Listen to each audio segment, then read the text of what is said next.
Okay mga kabayan, touchdown. Dito na kami ngayon sa hotel ng Legoland. So, naka-check-in na kami. Ngayon dito ako sa room namin. And sa maliit na yun is room ng bata. So, maraming biyahe. Ilang station na binaba namin, tsaka bus. So, ito yung toilet. And ito yung kapihan. And ito yung room ni Adriel. Meron pang extra oh. Yan. So, yan ang room niya. And Dad.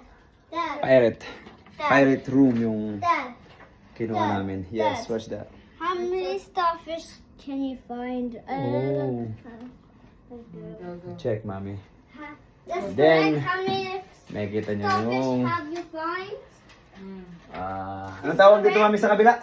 That's good. Theme park. Dito yung theme park para bukas ng umaga after namin mag-swimming sa swimming pool. So mag-theme park na kami. Yan. Pero mamayang gabi is kakain muna kami ng alas 6 kasi nakabook kami for dinner namin mamaya. So yun lang. Maraming salamat guys. Thank you for watching. The two. Bye! Pahinga na muna!